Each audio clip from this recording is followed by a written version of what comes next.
And today, we're looking at the biggest bombshells from Investigation Discovery's 4-part expose about Nickelodeon. Everyone knew it, from New York to California. So who would we go to? Who could we possibly go to complain about this? Amanda Bynes replaced Katrina Johnson. I had less and less and less and then no time with Dan. So the new favorite had arrived. I was out. From 1994 to 1997, Katrina Johnson was the youngest cast member of Nickelodeon's hit sketch comedy series, All That. During her time on the show, she was one of Dan Schneider's favorite young actors, and as she recalled in the docuseries, he even considered giving Johnson her own show. But as she got older, her appearance became an issue for the producers, particularly her weight, which they called attention to. I mean, that stuck with me. Damn, they were fat-shaming a child? That's cold-blooded, dude. You can't be the fat one. Like, I still hear those words in my head to this day. With the addition of rising star Amanda Bynes in 1996, Johnson felt she was progressively sidelined by her former mentor, and she left the show a year later. Schneider would go on to be a significant figure in shaping Bynes' successful career, which some people, including her parents, saw as concerning. Maybe at the time, people viewed it as comedy, but I think now... Yeah, that's kind of wild when you think about what Dan Schneider looks like. Bro, you're fat-shaming a baby, like, you know, the fuck's going on here? Where's Platypus? I can read his comment right now. Well, Dan Schneider was never in front of the camera at that point, so he didn't have to actually lose the weight. And as a matter of fact, his extra pounds actually allowed him to be even funnier. And therefore, that's how he came up with the best foot jokes, which are objectively funny for children. Now, some people are very uncomfortable with the implication. Gender discrimination and a toxic work environment. In the late 90s, Nickelodeon producer Dan Schneider created a spin-off series to All That centered on Amanda Bynes. For Christy Stratton and Jenny Kilgan, the only women in the Amanda Show writers' room, it was a dream job. I had been in LA for 7 years, and so it felt very satisfying that someone was gonna pay me to write comedy. However, there were red flags from the start. Stratton and Kilgan were made to share one salary between them, which isn't exactly legal, and along with other female staffers, they allegedly endured Schneider's misogynistic behavior, degrading jokes and harassment. I don't want to talk about that. I mean, it's not that I'm not proud of it, and I'm also like, ugh. Thinking about it now, yeah, it's like, oh boy, I just think of that poor girl and what she had to, go through. Stratton was reportedly fired shortly before the end of season 1. Kilgan quit just days into season 2 and filed a lawsuit against the production company for gender discrimination, ultimately settling out of court. The awful experience had a lasting impact on their careers in the television industry. I knew that this was the end of my career, so it had better be worth it. Like, it had better stop. And to learn that it didn't stop, that it was all for nothing. Sexualizing the female casts. In the early 2020s, people revisiting Nickelodeon shows from their childhood have noticed that some content was undeniably bizarre, bordering on the explicit. Once I saw it again as an adult was when that memory came back. So I was like, oh, wasn't funny. It still isn't funny to me. Old webisodes of Ariana Grande went viral, showing her Victorious and Salmon Cat character Cat Valentine attempting to juice a potato, among other suggestive acts. Former employees also noted that Schneider was instrumental in choosing revealing clothing for the young cast and writing adult jokes into the episodes. It was clear that there was a permissibility around these sexualized jokes with children. It was par for the course. Like, strange things amused Dan, and that was just one of the things he thought was funny. Prior to Quiet on Set, Zoe 101 cast member Alexa Nicholas had already been vocal about her discomfort working on the show. Although she doesn't appear in the docuseries, they reference Jeanette McCurdy's 2022 memoir, I'm Glad My Mom Died, in which she detailed the creator's verbal abuse and inappropriate interactions. He'll call people idiots, buffoons, stupid, dumb, sloth. What do you think of this? Getting pre-prepared food delivered to you a few times a week is not a luxury and should be accessible to everyone regardless of income, but capitalism has convinced you otherwise? What? I mean, I don't know. It seems like a bait post.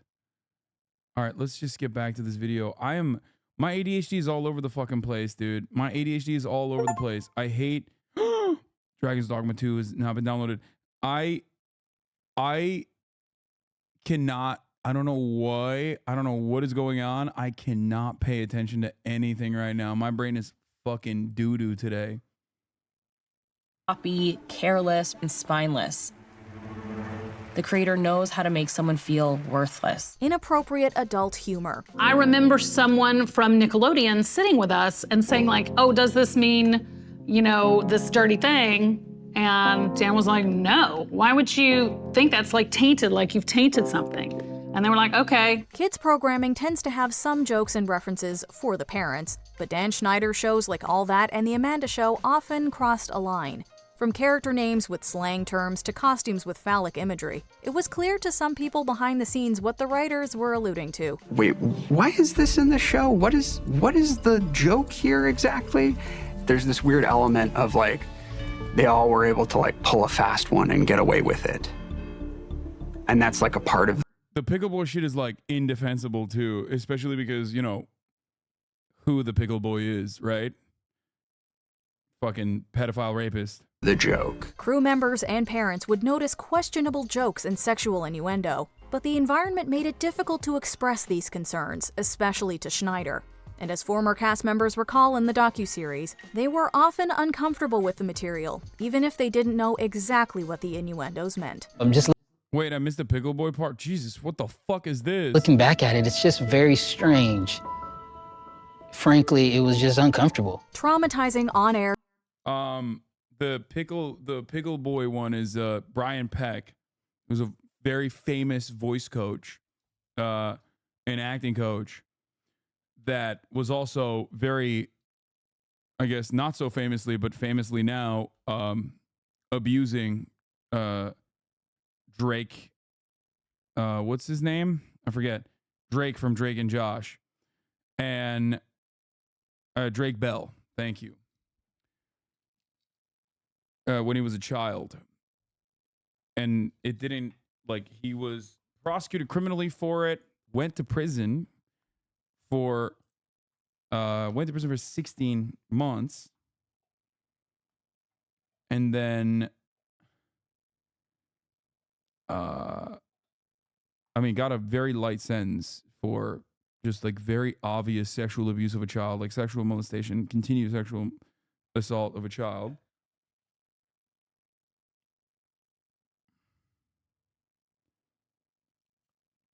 And then when he came out of prison, he was rehired by Disney for 2 episodes. And there were people on the Zack and Cody cast, or Zack and Cody production team, that had written letters to the judge about how they would hire this man in a heartbeat and how the judge should give him a lower sentence. Really grim stuff. Anyway, the point is, Brian Peck was doing this, and his character on the show that they made jokes about, directed by Dan Schneider, was the Pickle Boy, where they would talk about like how he's he has a bad pickle, and he would just feed people his pickle. And in one of the episodes, he actually puts a pickle through a glory hole and makes Ray Romano eat his pickle. Just like penis innuendo. Air Dares. Nickelodeon's On-Air Dare segment was essentially Fear Factor for kids, challenging the young actors to endure gross and scary dares on camera. All That cast members Kyle Sullivan and Brian Christopher Hearn recounted moments on the show that made them extremely uncomfortable for themselves and their castmates. Those were particularly traumatic, and they were sort of designed to be. The whole idea was that you would have to do something scary on camera, and they got pretty scary. Hearn had one particularly awful challenge of getting covered in peanut butter and laying down as multiple dogs licked it off of him on stage. In the video clip from the segment, he clearly says that he doesn't like it. I don't like this. I feel gross. Sullivan pointed out just how torturous it could be, with challenges that involved worms, dead fish, and scorpions. Young viewers would likely see this as funny, but for the actual participants, it was anything but. I think that people kind of just look at us and go, you made some money, so what are you complaining about? And yeah, we collect our money, sure, but at what cost? Racist sketches starring black child actors. My time on Nickelodeon played a big part in how I dealt and still deal with racial issues. With shows such as Kenan and Kel, Nickelodeon always seemed to value and encourage diversity. But in the docuseries, All That stars Giovanni Samuels and Brian Christopher Hearn said that compared to their white castmates, they felt, quote, overlooked. I understood the magnitude of being the token black girl, but I didn't realize how significant that was until years later. Hearn recalled a hurtful incident when a strange character required him to wear a bodysuit, and someone offensively joked about the skin tone color it should be. But fearing repercussions, he didn't say anything back. Whoever was doing my makeup at the time was kind of like, hand on my shoulder, like, it's gonna be okay, like, don't worry about that he just said. Samuels and Hearn also occasionally had to play into racial stereotypes. Hearn's mother, Tracy, discussed a sketch that she viewed as racist, one where her son pretended to sell cookies but believed it was made to seem like he was really selling illegal substances. Jason Handy allegations. As a production assistant on Nickelodeon shows All That and The Amanda Show, Jason Handy was a familiar face to young actors and their parents. I don't know why you guys are clowning on Disney. Once somebody serves their sentence and pays their due to society, they should be allowed to move on with their lives. Why do people accept felons to be unemployed for the rest of their lives and not get a job after getting out? Oh, you are trolling. Okay, I was going to say, brother, I think it's safe to say that, yes, if you are a registered convicted sex offender that openly predated on children, you should not work around children, at least for, like, I don't know, some probationary period without a fucking licensed medical professional giving you the go-ahead 10 years, 20 years down the line. I don't fucking know. Actually, fuck it, forever, actually. Nope, forever. Like, all things considered, you know, go work a stevedore job or something. Like, you don't have to be around fucking children, you know?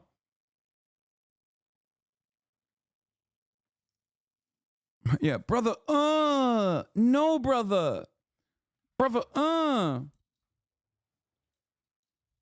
Lots of other jobs out there when you're not around children. Actually, I was going to say fucking poultry plant, but goddamn, there's fucking kids working there too nowadays in America. Shouts out to Arkansas for lowering the fucking, child labor laws there, and many other states too. So kids are working everywhere nowadays. I guess you can't really get another job as a pedophile, it seems. I'm a stevedore, Lamau. Please don't send him our way. Stevedore is another one of my favorite jobs because it sounds so stupid to say. It's like I gotta put that back in the rotation because I always just talk about accountants when I'm talking about fucking white collar jobs. I talk about HVAC business owners when I talk about the petite bourgeois reactionary pieces of shit. And usually when I talk about union individuals like that are in a union, I say stevedore. And I haven't been talking about stevedores in a minute. Stevedore? Dude, it's the best. Are today's stevedores unionized? Usually, yes. It's a good old union job. I don't know if this guy's in a union, but parents. Speaking in the docuseries, MJ details how her daughter Brandy booked a background role in one episode and began corresponding with Handy via email. She let me read it, and it was a very innocent email. It just talked about the shows that he had been working on. But what she thought was seemingly harmless progressed into him sending her an explicit photo. And while MJ didn't go to the police herself, Handy was finally arrested in April 2003 and charged with multiple felony counts involving inappropriate acts and material. Keep your trust in God and don't forget me. You and all the kids are why I work for free half the week. I love ya, Jason. He pled no contest and received a 6-year sentence. Shockingly, he wasn't the only convicted predator employed by Nickelodeon. Registered sex offender Ezel Channel, another Nickelodeon employee, was arrested in 2005. When you look at having multiple child predators who worked at Nickelodeon, it raises some confusing questions on who to hold accountable. Brian Peck's connection to John Wayne Gacy. I'm not just Pickle Boy, but I'm also a trained professional who works here on the set of All That. You can tell by my very important looking headset. Like Jason Handy, Brian Peck was well known at Nickelodeon, though the acting and dialogue coach was much more involved and even appeared on screen at times. Kyle Sullivan recalled a get-together he attended at Peck's home where he found a weird portrait of a clown. Brian got very excited when I asked him about it. He flipped the thing around, and on the back it said, "To Brian, I hope you enjoy the painting. Best wishes, your friend, John Wayne Gacy." He learned that the man had a disturbing, quote, pen-pal relationship with John Wayne Gacy, a convicted serial killer who targeted young men. Even at his age, Sullivan knew this was strange. However, he alleged that other guests, including adults and parents, also saw Peck's collection of letters and art from Gacy. In his nightstand next to his bed, and he pulls them out and starts showing them to me. Your instinct is to give someone the benefit of the doubt. If you've known them for that long, even in the face of this really bad sign. Drake Bell was John Doe. Have you ever told your story publicly before? I have never told my story publicly. Quiet on Set centered its third episode on Drake Bell, former star of The Amanda Show and Drake and Josh. For the first time, the actor-musician detailed the alleged abuse he suffered at the hands of Brian Peck as a young actor. You know, anytime I would have an... Wait, what do you mean alleged abuse? No, you can say abuse at that point. It is like a criminal conviction came. It's not, nope, not alleged. Audition or anytime I needed to work on dialogue or anything. This is one of the issues with AI scripts. You know what I mean? They probably they're like covering their bases, but no, he was confirmed. It's not alleged, you know? Yeah, abuse beyond reasonable doubt. Convicted by a jury of peers, you know? They saw. I somehow ended up back at Brian's house. And it just got worse. Is Platypus back? He's not back. He said every game my team lost is rigged.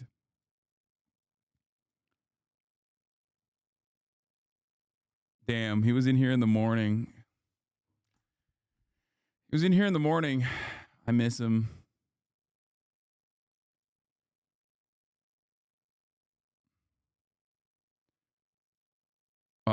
Here's another one. Oh boy, what a week, y'all. Let's talk about it. My name is Jack. I was a child actor on Zoe 101, one of this guy's shows. I also worked in his production department as an intern on iCarly, and I worked in the writer's room on Salmon Cat and Victorious. This Max documentary that was recently released did a really good job of uncovering the details of workplace toxicity, specifically on Dan Schneider's shows for Nickelodeon. We could talk about the massages. We could talk about the fact that he would literally count his gold coin collection in front of his crew who was living paycheck to paycheck. We could talk about how sometimes he would bring out his shotgun to scare one of the writers when they were working at his house. We could talk about the high-level conversations I wasn't supposed to hear about how Nickelodeon didn't want to recommend antidepressants for Jeanette McCurdy after her mom died for fear that she might kill herself and make the network look bad. But what I do want to talk about is never letting this stuff happen again. This is an entire industry built on hope and dreams and adrenaline and wish fulfillment. And that can be a very dangerous thing for megalomaniacs to wield. Even in posting this, I'm a little afraid. Is this going to screw up my career moving forward? I have no idea, but I think it's important and it needs to be said. Because if my silence ensures the perpetuation of environments I don't want to work in anymore, then what is the point of working in them? And until Homeboy goes on 60 Minutes to answer some questions from some real journalists and not a cast member of his who he... I would not bet on 60 Minutes doing a good job. Unless, it reaches a certain point where, it is objectively bad. Like a R. Kelly style situation. You know what I mean? Or not objectively bad. It is objectively bad. But I mean, in the public perception, people are demanding some kind of, actual, what is it? Restitution? I don't know. It needs to reach, actual critical mass. Exactly. People are demanding reckoning. And only then will they maybe do some decent, diligent journalism? He's paying to be there. Apology not accepted.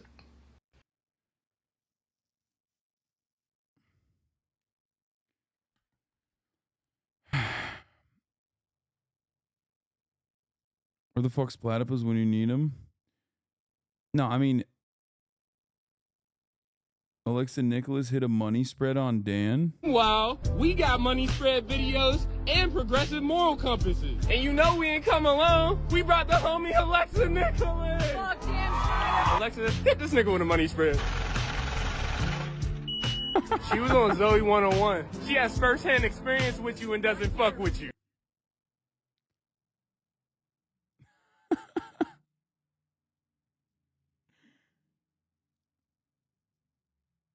Dan Schneider looks like someone juiced him like an orange. Oh my God.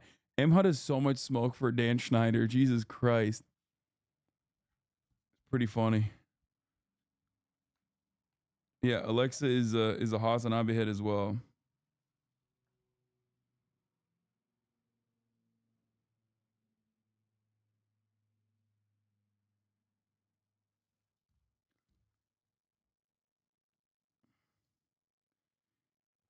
Chatter, Holla Back Boy, crazy sports story developing right now involving millions of dollars to illegal betting ring from Shohei Ohtani bank accounts. I know, man.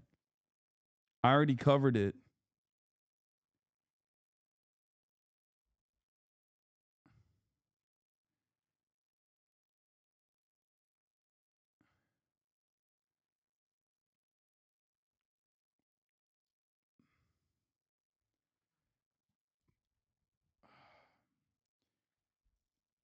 Yes, I am aware that it is strange that we have another high-profile Hasanabi head who's also an Alex variant. I know. I know. It is strange to me too. I don't know why all of my content creator, journalist, politician,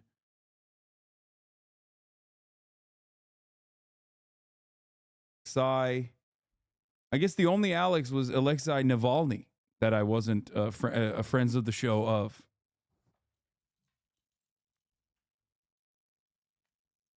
I don't know how that worked. I don't know how that happened.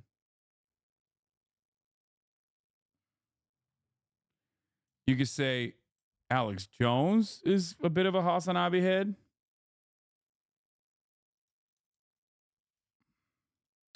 And worse and worse. The acting and dialogue coach became a constant presence, managing to turn Bell and others against his father, who was his manager. Peck was arrested just months after Jason Handy in 2003. Due to his age at the time, Bell's name was kept hidden and he was referred to as John Doe, something very few people knew until now. Fortunately, there was no therapy and was left to my own devices, which at that age probably isn't the best thing. Peck's famous supporters. Drake Bell was in attendance at the day of the sentencing for Brian Peck in October 2004. Though he was relieved his tormentor was finally caught, Bell was shocked to see the amount of support he received from notable people in the industry. His entire side of the courtroom was full. Full. There were definitely some recognizable faces on that side of the room. These included Growing Pains cast members Alan Thicke and Joanna Kearns, The Amanda Show crew members Rich and Beth Carell, along with actors James Marsden and Taran Killam. In 2024, Boy Meets World stars Will Friedle and Ryder Strong claimed their letters were based on misinformation. You know, he had Ryder and I write letters of support to the judge. And these are things we did. And again, we did them because we were then lied to. We weren't told the whole story. But it doesn't change the fact that we did it. Peck pled no contest, was sentenced to 16 months in prison, and was required to register as a sex offender. Still, he went on to work in Hollywood, even briefly on Disney Channel's The Sweet Life of Zack and Cody. There are not enough protections in place to keep even convicted sexual predators off of kids' TV shows. Did you watch Quiet on Set? Let us know in the comments below. It's a house of horrors. No kidding. Jesus Christ, dude. Oh shit, Philly made a video as well. That's crazy. All right.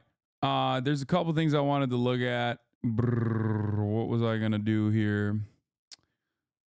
They came after my boy, Sean the Goat King.